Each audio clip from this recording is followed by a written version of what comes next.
I'm originally from New Jersey. That's where my family's from. I was born and raised right on the beach. I've been surfing my entire life. I love it. I originally started out studying anthropology because I was just fascinated by different cultures, how people engage with the world, how people relate to the natural resources and how they utilize the world around them, and which that really sparked why I wanted to come and continue learning as a natural resource student. I went over to England. I studied experimental archaeology, did a master's degree. I was able to use that for a bit in the working world. I worked as an experimental archaeologist on a couple of projects. Actually, I got hired to do a project in Sicily where we were featured in National Geographic. Then after working for a bit, I realized that I wanted to expand my education. A little research. I looked into natural resources because that's something I've cared about my whole life. And all the results kept coming back to the same source, CSU, Warner College of Natural Resources. Every one of the teachers is accomplished in their field. All the students care so much about what's going on in the natural world. They're familiar with the current events. They're engaged. They want to share their education with people. And I think that's just, there's a magnetism of that drew me in. The program produces great workers. I mean, you look at every level, you can find someone in natural resources who's gone through CSU. So it was a no-brainer. The class that's had the greatest impact on me is NR 220 up on the mountain campus. But up to that point, I'd been studying for about a year or so in all these natural resource-related specific fields.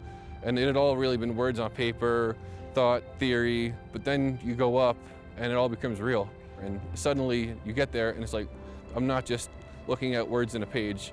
I am preparing to work with the real world. I'm preparing to change these ecosystems, to get people prepared, achieve sustainability, and it just brings everything to life for you. I think the biggest need in natural resource conservation is to bridge the gap, the communication gap between the scientific community researching natural resource needs and the public who want to be involved in creating a sustainable future. I mean, if you look at the way the world is right now, a lot of people realize that we are in an environmental crisis and we need action. A lot of people don't understand how they can act or what they can do to help. I feel HDNR has prepared me for the future by teaching me the language of the natural resource world.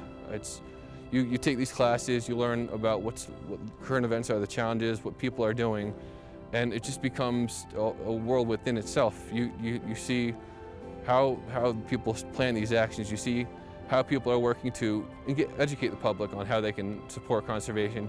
You see people educating about how they can create sustainable parks that people can visit and they won't be destroyed. And I feel like after going through this program, I can be a tool to achieve that cause. I can help people get engaged in the natural world in a sustainable way. I can help them enjoy these beautiful parts of Colorado and still have it around for their kids and their grandkids, and keep this planet looking beautiful as long as we can, because this is the one planet we got and we got to take care of it.